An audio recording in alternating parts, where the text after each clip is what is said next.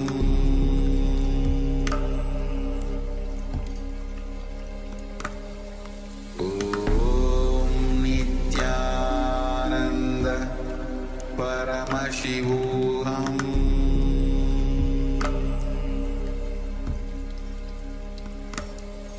Om Nithyananda Paramashivoham.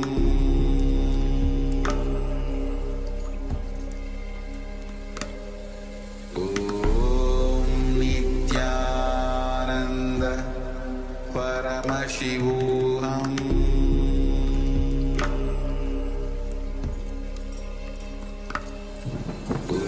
Om Nithyananda Paramashivoham.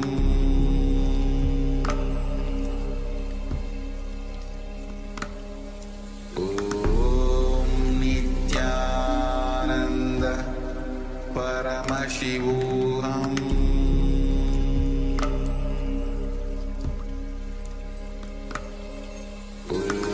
Om Nithyananda Paramashivoham.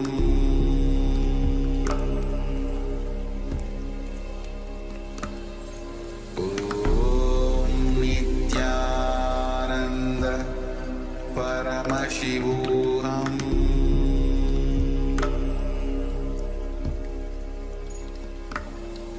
Om Nithyananda Paramashivoham.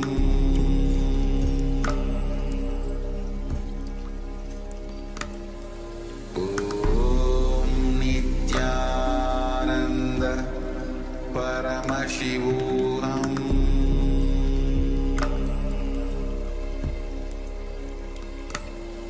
Om Nithyananda Paramashivoham.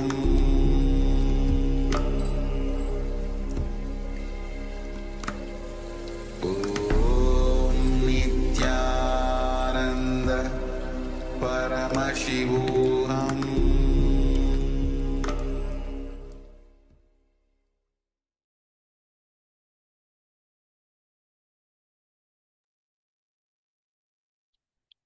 Yes. Now you will check the size of the object. What was the size before and how much it has increased. So Ma Lisa Wang, Ma Fixing Wang, John Han, please put your all the power manifestation in the chat, how much it increased.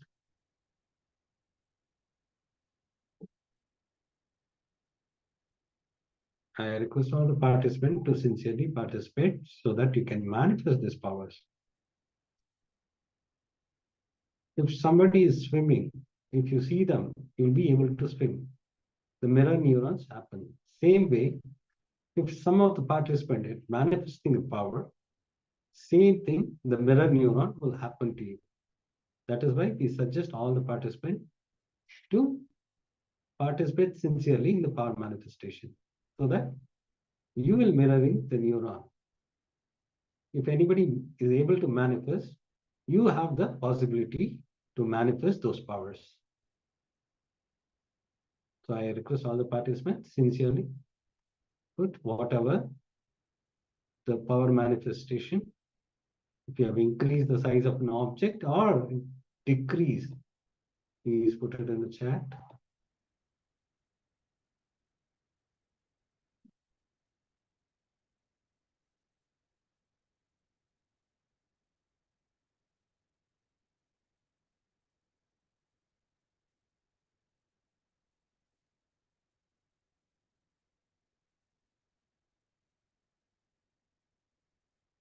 We will give you a few minutes so that you can put it in the chat.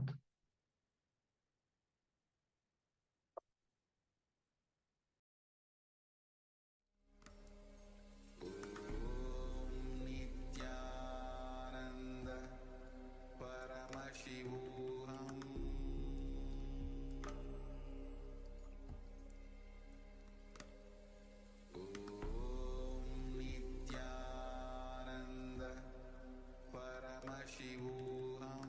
Yes, whenever you are sharing your power manifestation results, you will build that confidence. See, even if you say it doesn't look like the object has changed, even sharing that is just acknowledging that you are participating, that you are manifesting, acknowledging that you are making yourself available for Paramashiva to manifest.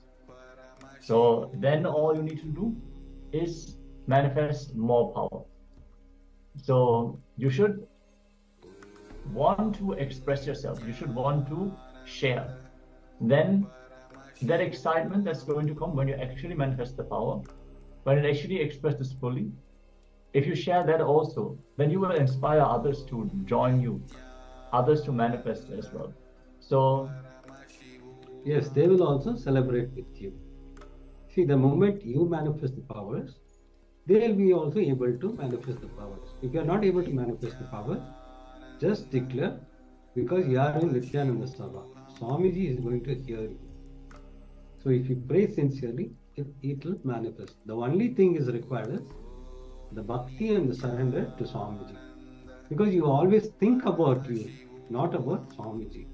That is the reason we insist to visualize Swamiji on your third eye. The moment you visualize Swamiji, you are inheriting his qualities. You'll be able to manifest the powers. Just that sincere, deep gratitude is required from your side. And drop always this I and mine. This ego only stops you from manifesting the power. The moment you drop your ego, you will see simply you are manifesting the power. Because Swamiji is inside you, who is residing inside.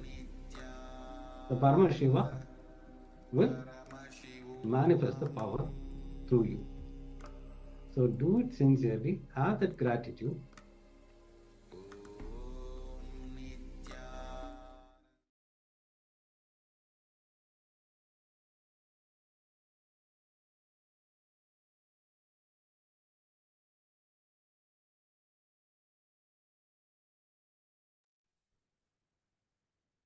Let's enter into the next powerful session.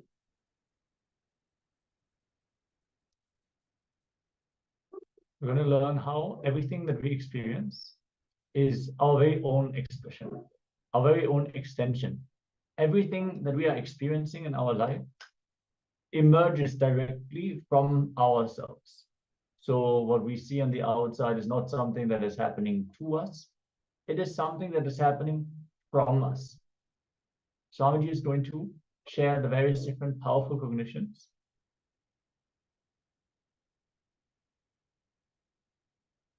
So let us learn how to play with all this, all the expressions, all the experiences we have. Let us learn how to alter, manipulate, play with them from Swamiji directly. So be in a space of listening and restful about it as we enter. Yes, have your book and pen along with you. So whatever powerful cognition you receive from this powerful session will always help you to manifest the powers. This is a very beautiful subject. The ultimate truths are revealed in this session. Please imbibe it. You will see that you will be literally expressing those powers. You need to imbibe this powerful cognition. So I request all the participants to sit straight with complete awareness and with complete listening. Not just hearing, it should be complete listening. Now let's enter into this powerful session from Swami.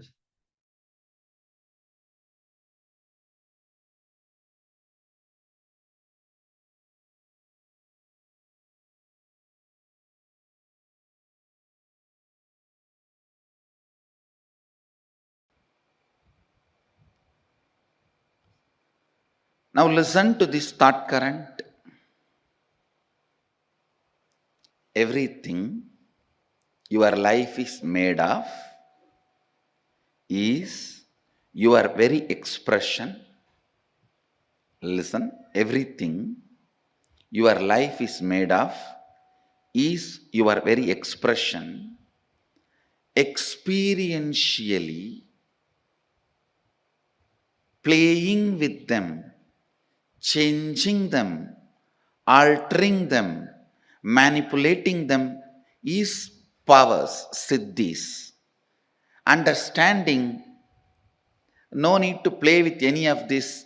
You are beyond, and going beyond is enlightenment. Listen now. Listen now. Now what I said is pure science. Mahadeva gives a very powerful practical methodology to experientially realize this statement. The statement which I uttered now is a sutra, pure science. Whatever you see in your life, including the walls of this hall and me sitting in front of you, this throne, your chair, the people sitting around you, everything is made of a material which is from inside you. You can alter, manipulate, extend, reduce, change everything as you want. Please understand. Everything you see in your life is made out of a stuff which comes from your very self.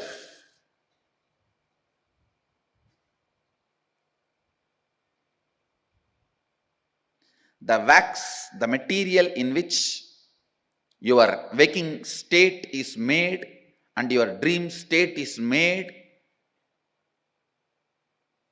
that material is from you, inside you, just like cobweb.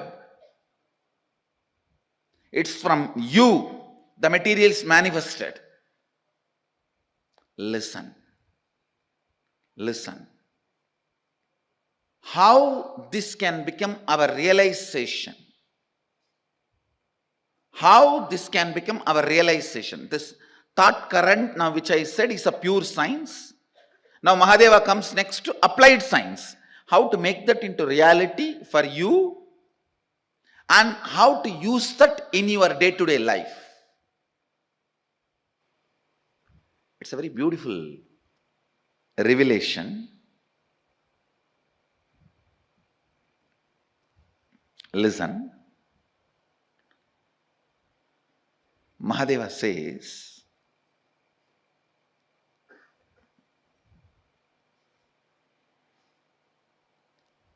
early morning, the period of Brahma Muhurta, where the so-called reality, waking state has not become 100% real for you, and the dream state has not yet become 100% dream state for you, where you are just moving in between. Brahma Muhurta, morning 4:30 to 6, where your inner space, some moments is in waking state, some moments in the dream state. Make use of that time to infuse some ideas into your system. Listen. For example, you are feeling life around you and inside you is very poor. You are not having enough resources. You want wealth. Try to play early morning, that 4:30 to 6, infusing yourself with the idea, let me manifest wealth. Your visualization should be more towards wealth, not towards moving away from poverty. Please understand, if you say, let me move out of poverty, you will be all the time visualizing poverty. No.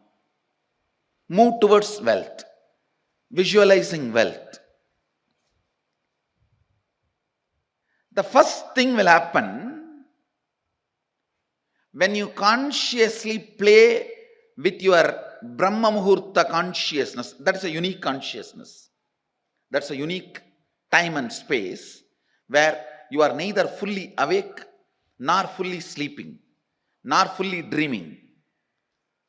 You are like a original material out of which you are made is available for alteration, transformation, manipulation. The material out of which you are made is available to yourself at that moment. Just few days from today to next Sunday, this 1 week, every morning, this Brahma Muhurta time, try to play with your consciousness. I gave you the example of money because that is the biggest problem everyone has. Whether you have or don't have, you have a problem. If you don't have some type of problem, if you have some type of problem,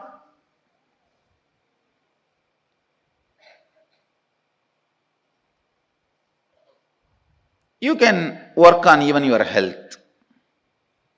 You can work on your relationships. You can work on your fulfillment, feeling alone, empty, lonely, on anything you can work. Try to visualize what you want to manifest. It will not take more than 3 or 4 days for you to realize actually you are setting the trend and thought current. You are setting the trend and thought current of what you want to express in that Brahma Muhurta time.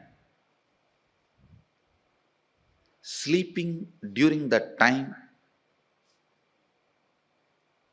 means wasting your life. Do not entertain. Please listen. Do not entertain the thought currents which are not directly conducive for your life at those moments. Because whatever you entertain during that time will become part of you. Now play with this thought current, this Kundalini thought current. The first realization you will have is your whole life is not solid as you think. It is just liquid or semi-solid. It is liquid or semi-solid. You can manipulate it. You can manifest it. You can play around with it. Understand? Now, unfortunately, you guys have already frozen. See, after 6, you get frozen. Now, anything I tell, it takes time for it, that thought current to reach your being. But at that moment of Brahma Muhurta, anything you try to infuse into you, very easily it goes, just like a needle moves into the banana. It can just enter into your system. Meditate on this. This thought current can awaken your Kundalini. Kundalini awakening means understanding you and the stuff out of which your life is made is ultimately from you. Because of that, you can transform, manifest, manipulate, play around, do anything you want with the stuff out of which your life is made. Understand? When you work on this thought current of everything you manifest is you,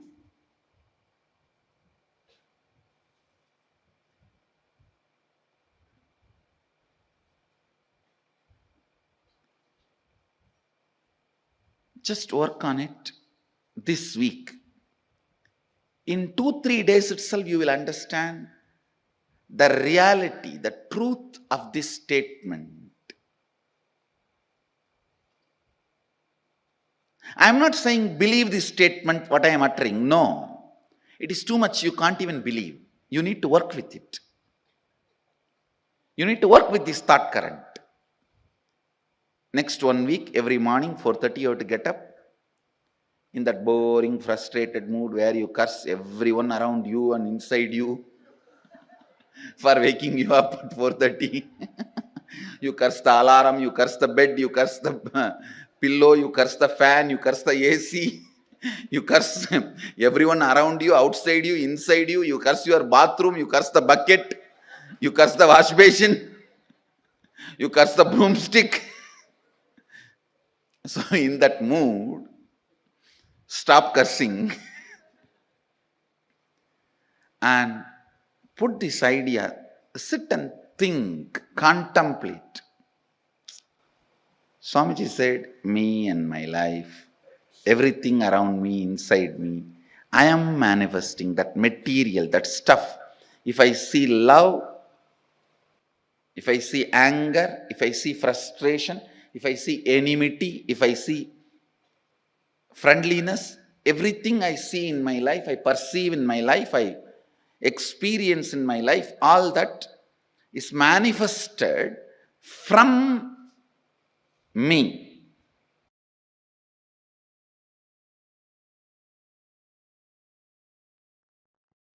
So I will enter into the second and third verse of Jnana Paddhati. Tatsarvam gadayishyami yoga yuktya shrunupriye yatsvarupam nijam suddham vyapakam sarvatomukam sarvabhudantaravastam sarvapranishu jivanam yogagamyam durasadam dushprabam hridadambihi. Mahadeva Paramashiva is saying in the second verse, Yat Swarupam Nijam Suddham. My state is real and pure. Listen.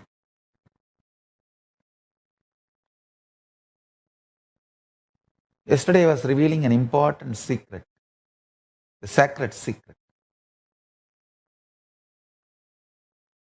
You need to decide to behave with yourself as Paramashiva.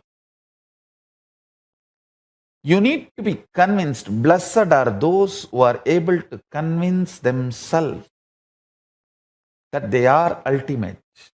Means they are able to cross the last delusion of self-doubt, self-denial, self-hatred. I tell you, Bhakti should be the expression of the gratitude and powerfulness of everything you have been given, not from the attitude that you are separate from the source. Understand? I overflow with gratitude and bhakti to my Guru, not because I am separate from him, but because he made me realize he is me. Understand? The right understanding. Listen very carefully.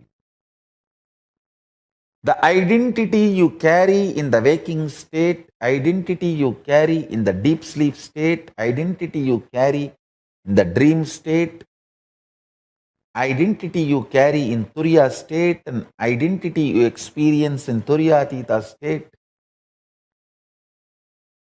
in all the 25 states of consciousness, each identity is independent.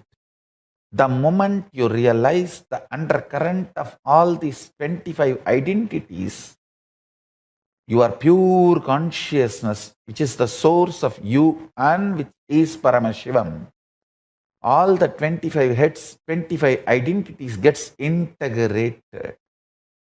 That is why Paramashiva is always described with the 25 heads. Means, who has realized this 25 identity is in oneness with his source consciousness, pure Paramashiva, ultimate. As long as your identities play separate games, without getting integrated to the source, you continue to remain in suffering. When you are ready to cross your self-doubt, understand, courage to cross the self-doubt, self-denial, self-hatred is tapas, vairagya. Ferociousness you need to cross your self-hatred, self-denial, self-doubt is called tapas. It can be psychological ferociousness, it can be physical ferociousness, it can be ferociousness to detoxify your system, ferociousness to break from patterns, ferociousness to break from addictions, ferociousness to manifest the higher understandings, ferociousness to live the higher understandings. It can be anything. Understand? The ferociousness to cross the self-doubt, self-hatred, self-denial, to reach you are one with Paramashiva is tapas. Blessed are those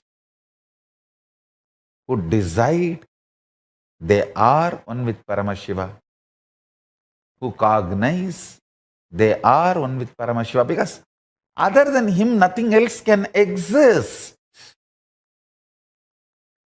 If something else can exist other than him, then he cannot exist. He is the only Purusha. There cannot be anything other than oneness. That is why it is oneness. So if you feel you exist, you are only Paramashiva. You exist only as Paramashiva. Any other identity you assume is assumption. Understand? Nothing else can exist. And nothing else exists. Demand everything to be Paramashiva. I tell you, that is what is manifesting the state of Paramashiva. Deciding, declaring yourself as Paramashiva to yourself, intensely demanding yourself to be Paramashiva by yourself is what is manifesting the space, the state of Paramashiva. That is what is manifesting the state of Paramashiva.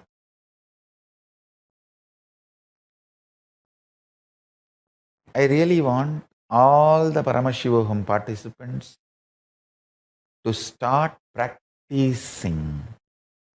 Declare yourself as Paramashiva to yourself and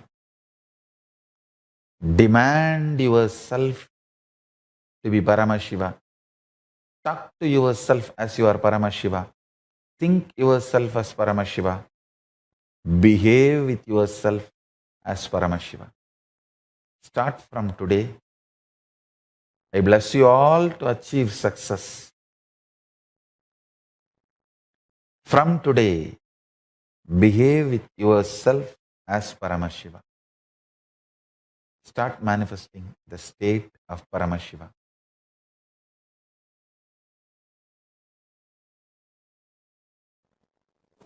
Paramashiva moves this whole universe without thoughts, being in the state of Paramashanta Swarupa.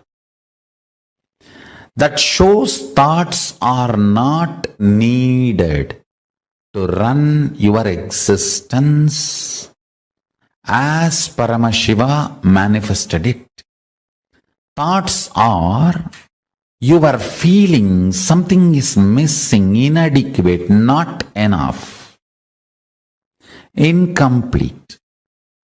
That insecurity, suffocation, incompletion, that generates something cranky, worms going in your brain.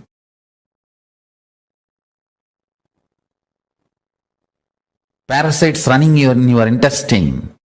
That crankiness,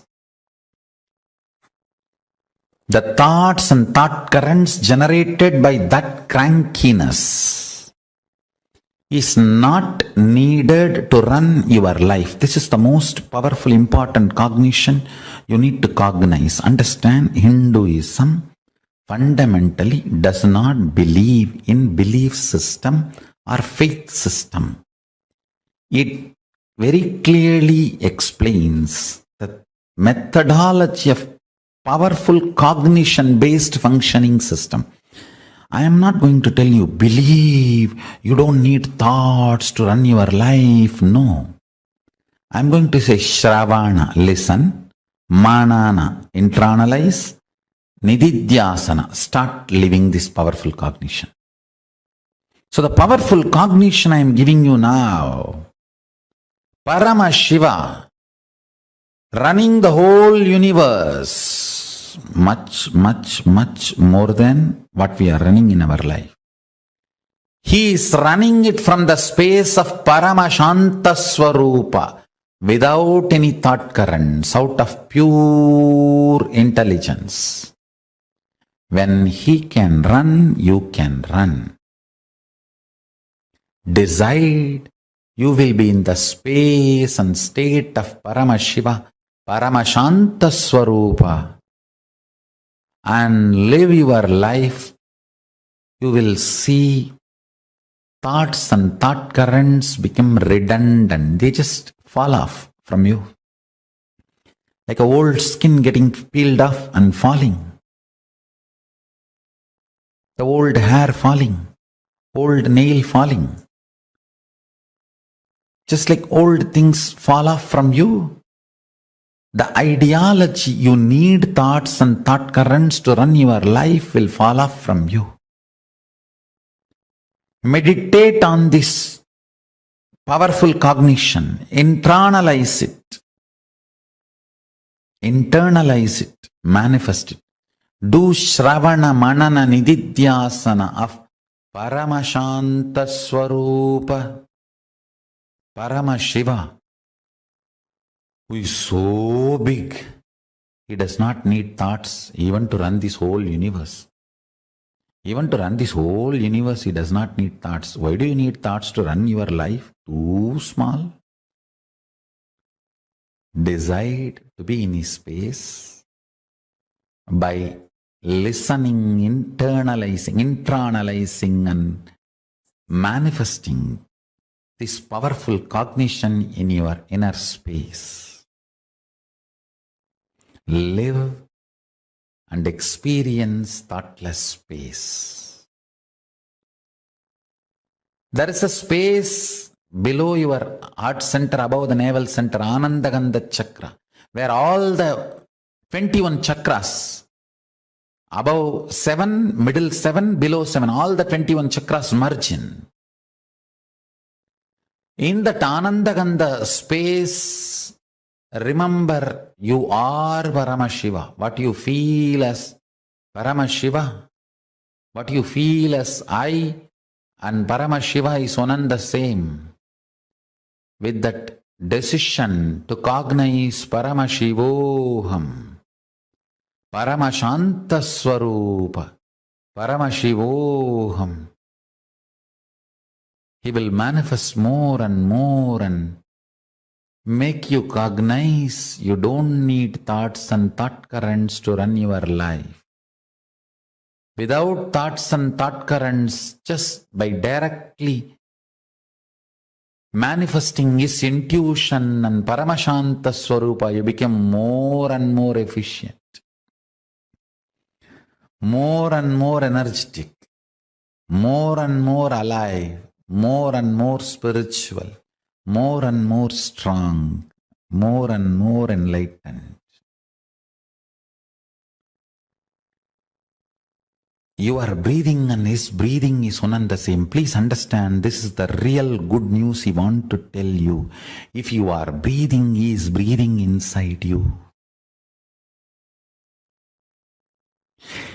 Your breathing touches his breathing and comes back. Every time when you are inhaling, goes in and turns to come out, it touches his breathing and then comes out.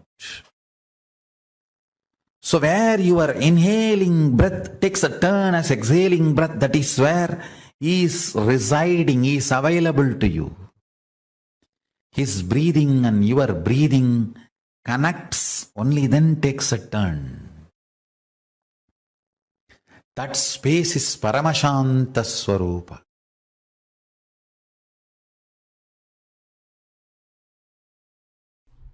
Because of that unfortunate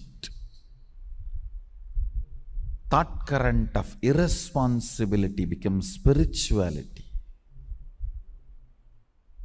we lost some of the most beautiful, most important contributions we have done to planet Earth. The origin and ultimate. Listen carefully. The origin and ultimate are one and the same in Vedagamic traditions. That is why the vision document is complete. The basic units, principles, tattvas with which we are asked to function is complete.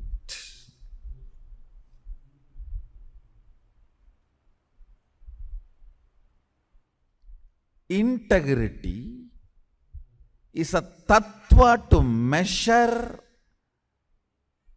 your expression. The depth of integrity, the amount of integrity you cognize about each subject, that will be the expression, spontaneous expression of you. When somebody asks you, why do you pour milk on linga? The first response I gave is, hey, we pour on Sadashiva, not on linga. Because every time I pour, I know I am pouring on Sadashiva. It falls on linga. In Hindu tradition, if you don't find any linga, you can just keep a heap of sand on the floor. Just sit, try to get any stone. If you don't get any stone, just get heap of sand and start worshipping that as a linga. That's the way Sita did in Rameshwaram. One of the most important Jyotirlinga, Ramanatha Swami, is just heap of sand touched by Sita with the great sacred sentiment, the bhava. O Mahadeva, Sadashiva, Iha Agaccha, Igatishta. The power of bhava of Sita, the beach sand becomes Ramanatha. Understand? We pour on Sadashiva, not on linga. It falls on linga. Because we are so engrossed to whom we are pouring Sometimes we don't bother where it is falling. That is the first. This should have been a first response from any practicing Shaivite.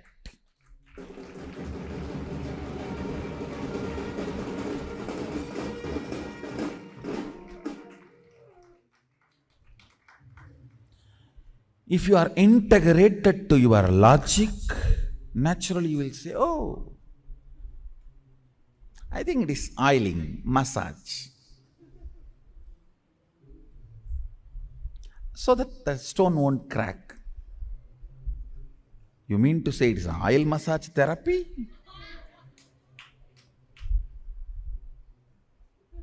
And I do wonder, what kind of a stone absorbs the fat and maybe I don't know about that, so let me not get into that scene. And I do not know much about stone and I know only about Sadashiva. Let me stop myself. Let me restrict myself to what I know. Understand integrity. Listen carefully, because this is one of the important pain point with many people in the Sangha are suffering. I utter the word integrity, you only remember morning the integrity officer standing in front of you and waking up. Hey, get up for morning yoga. Listen. Now you need to understand that principle. Integrity is basically the unit with which our expression is measured. See, your source, consciousness, when it starts operating using this body and mind, it always gets integrated to something. Even if you don't want to get up, come to morning yoga, you are highly integrated to Nidra Devi. Means sleep. You are highly integrated to your bed. And you are highly integrated to your tiredness. Understand? Then don't blame. Whole day I am feeling bored and depressed and tired. That is what you are integrated in the early morning. Understand? When the sun rises, to what you are integrated, you will be integrated to that till the sun sets. When the sun sets, to what you are integrated, you will be integrated to that till again sun rises. Understand? It's a basic principle of life. So when sun rises, to what you are integrated matters, because that is the time the commands are given to your body about the whole day which you are supposed to do. The plans are delivered to your system. If your plan is turning this side and pulling the blanket,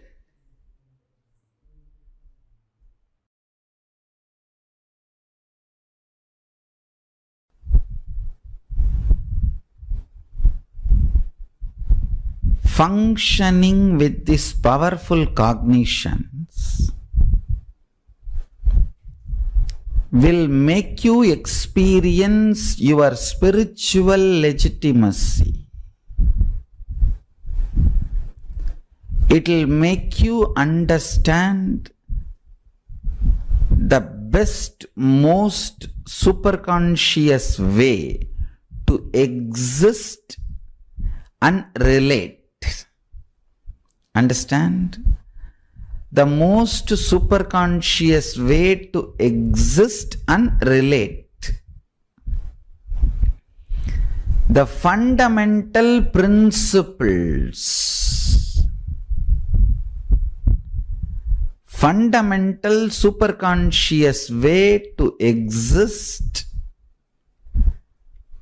and to relate with other humans, relate with the society, relate with the humanity, relate with money. See, from the superconscious existence, with the most powerful cognition, you are Paramashiva. If you relate with money, you will bring economical legitimacy to your identity. Poverty is nothing but economical illegitimacy to your identity. If you build a spiritual identity, right identity, you will manifest economical legitimacy, means wealth. You having wealth just because of your right identity is economical legitimacy for you. You having social success because of your powerful cognitions is social legitimacy for you. Because of your powerful cognitions,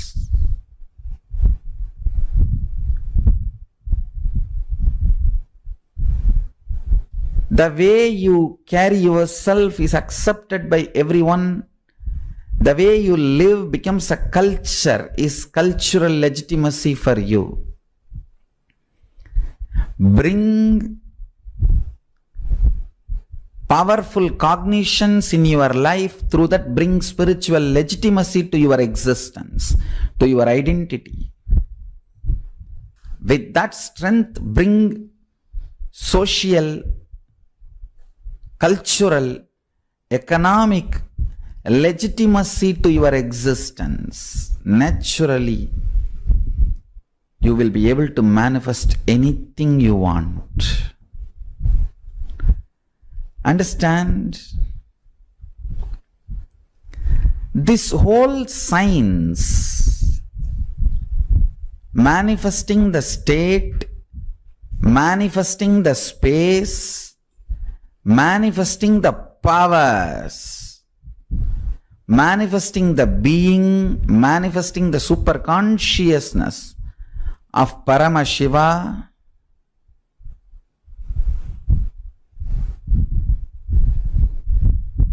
listen. If you bring spiritual, social, cultural legitimacy to you, you will understand this science of living enlightenment is the complete solution for all the problems individual or society or modern day humanity is facing. Then you will understand all the problems of the modern day humanity.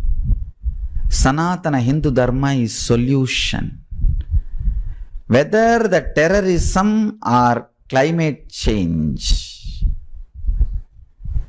natural calamities or man-made calamities, extreme chronic capitalism or exploiting pharmaceutical industries,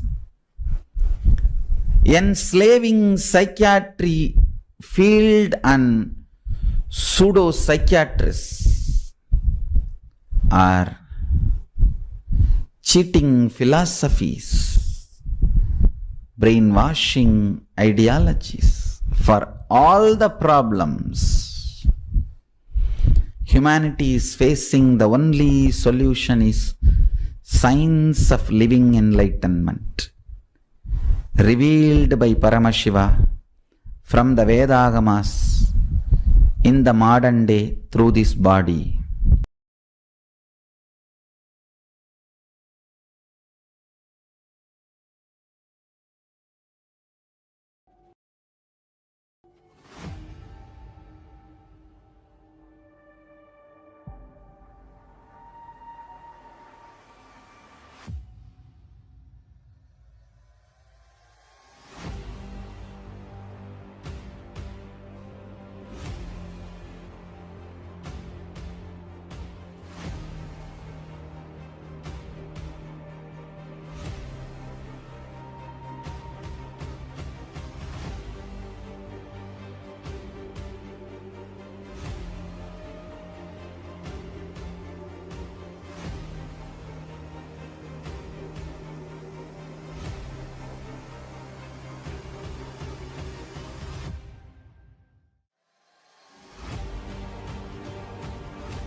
Sadashiva appears for Brahma and Vishnu early morning in the form of light shaft, means the consciousness which is beyond time and space enters into time and space. Sadashiva declares, let me become many to celebrate myself. So morning we celebrate he becoming many. You can see every deity, every god, we go and light the lamp. So each, the Sadashiva himself becomes many. So whole campus we went round. It was such high energy. So again the many becomes one. Not only spiritually, even socially, this celebration forms a very important part of my life, because this is the only celebration I enjoyed from my birth, at least in this body.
Today is the best day.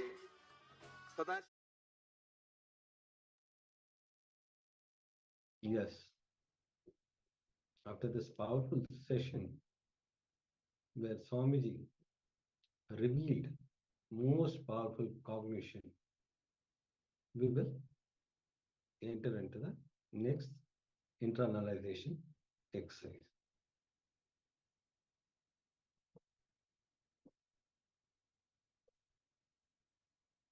Yes, we are now going to enter into a completion exercise where we are going to complete with our very own father.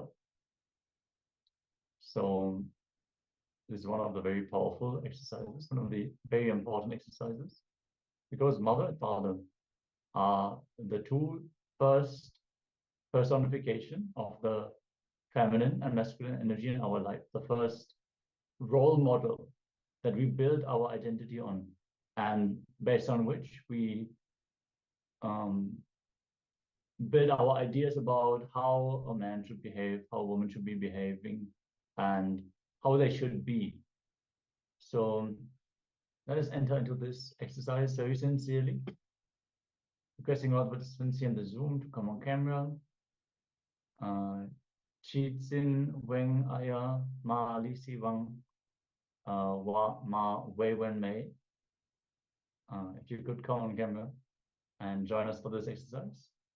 This will be a very powerful exercise, and it will help you to complete with the masculine component within you.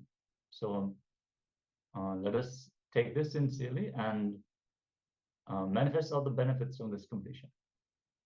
Yes. This is a very powerful completion. If you understand this completion, you will have a breakthrough in all your relationships. all your relationship matters what you perceive in your world and what was actually in the world, the world. So now you are going to describe the relationship you have with your father. So this is all about relationship you have with your father. Go back in life and describe all the incident when you start judging him, having incompletion with him. So this is the pattern actually you are carrying. Many of the things is from your father and mother. Because from childhood, you are seeing your father and mother. That is how you imbibe these qualities and the problems and incompletion. All it starts from the closed one whom you are related. And mother and father is the closed one from the childhood. You started living with them. So you are going to describe this relationship you have with your father. Go back in life and describe all the incident when you started judging him, having incompletion with him. Describe detailing what actually happened, what he actually said or did, which is the word. Understand? What actually happened, what he actually said or did, which is the word, and how you experience it. See, the what your father said something, it would be different, but actually what you perceive is completely different. So with this mature understanding, you are going to describe what actually happened, because the understanding at that time was completely different. The way you cognize yourself and what actually the incident happened is two different components. So now you are going to pen down what actually happened in the world and how you experience it, which in my world. So please pen down so that we can enter into the session. I request all the participants do it sincerely, because this incompletion only you carry with many of your relationship. Either it might be a friend, it might be your boss.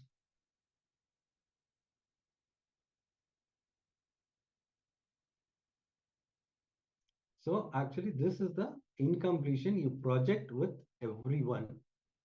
So when you deeply look in, this is what you are relating with your friends or with your relationship, with your boss, with your colleagues.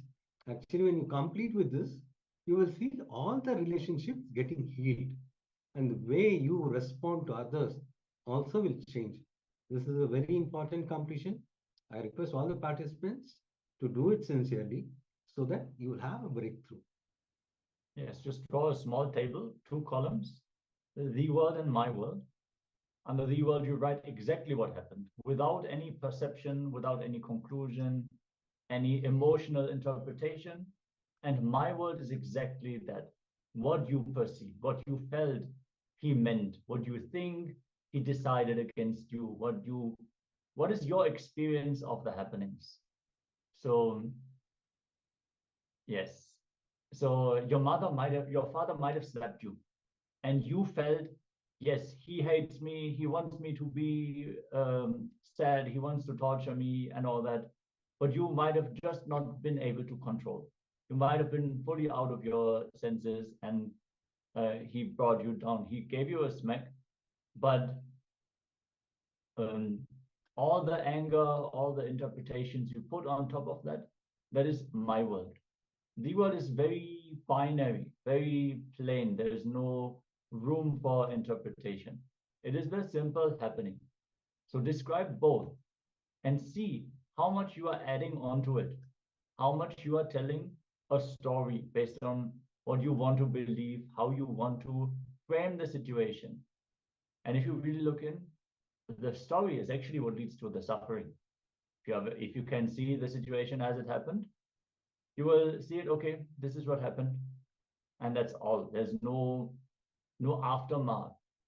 Okay, so if you have any questions about the exercise, let us know. We will happily help you out. Because if you see this, same thing you'll be projecting with your boss, because this is how you created the pattern with your father. And that is why you also, the same thing repeats again and again until you have a breakthrough, until you complete. This incident will keep on happening in your life in some or the other way, because this pattern was created by you and you are suffering and you need to have a breakthrough. So do it sincerely. You will see the moment you heal the relationship with your father, you will see you have the good relationship with your boss. So go back in life and describe all the incident when you started judging him, having incompletion with him.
Yes. Now, the second step will be invoking your father in the mirror and complete at least twice by talking out loud, because you have to be loud and clear. Invoke your father in the mirror and complete at least twice by talking out loud. Invoke your father in Swamiji's Atmamurti and complete at least twice by talking out loud. If you want to have a private space, just come close the door. But you have to be loud, you have to be clear. That is how it is going to come out, because it has to come out. So please Invoke your Father in the mirror and complete at least twice by talking out loud. Call your Father, complete with Him in the same manner. These three things you are going to do now. First thing, you are going to invoke your Father in the mirror and complete at least twice. The second step, invoke your Father in Swamiji's Atmamurti and complete at least twice by talking out loud. Finally, you'll be calling your Father and completing with Him in the same manner. Please do this exercise sincerely.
Yes.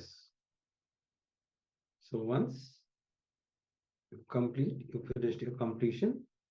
In Vijnana Bhairava Tantra, Sutra 125, Dharana 100, it says, Samashatru cha mitre cha samamanavamano ya brahmana paripurnatvat iti jnanatva sukhi bhavet. The translation goes, when you reside in the consciousness of sameness, you will see the oneness in the enemy and friend, in honor and dishonor, because of the powerful cognition that everything is complete and fulfilled with Brahman, the pure consciousness that is present everywhere.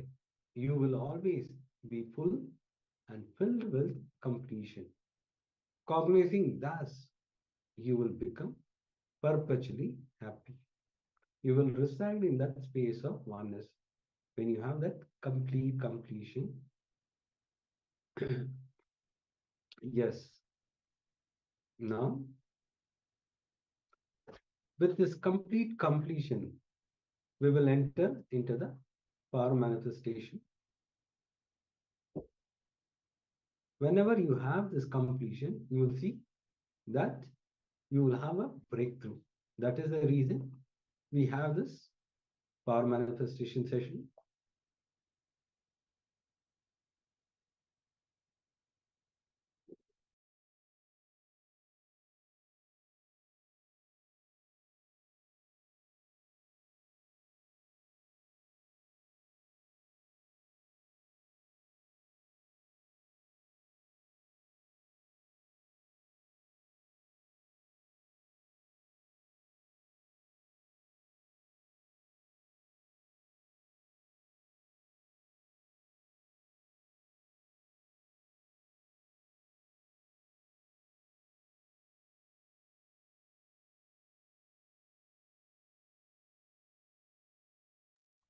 Today we're manifesting the powers of the Ashtamahashaktis, the 8 great powers. So first we manifested the power of increasing the height of an object, the size of an object, and now we are going to increase the weight of an object. So pick one object you want to manifest this power with and measure the weight of that object. You can even manifest this power with your own body. So if you don't have like a kitchen scale, if you have a body weight scale, you can change the weight of your own body as well. Yes. Now, we will enter into the extraordinary power of third eye, increasing the weight of an object, or you can increase your own weight if you have a weighing scale. So sit straight, internalize that Paramashiva himself has come in the form of Bhagavan Sri Nithyananda Paramashivoham. Visualize with Swamiji through the third eye. Intensely vibrate with this Mahavakya. Om Nithyananda Paramashivoham. Om Nithyananda Paramashivoham. Om Nithyananda Paramashivoham. Through the power of third eye, you are going to increase the weight. Intensely keep chanting the Mahavakya as we enter into the power manifestation.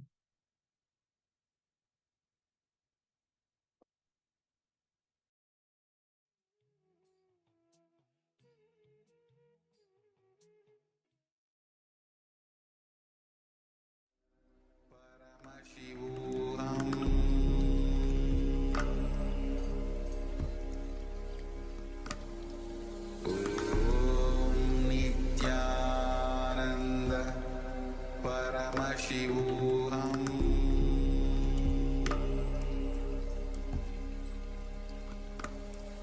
Om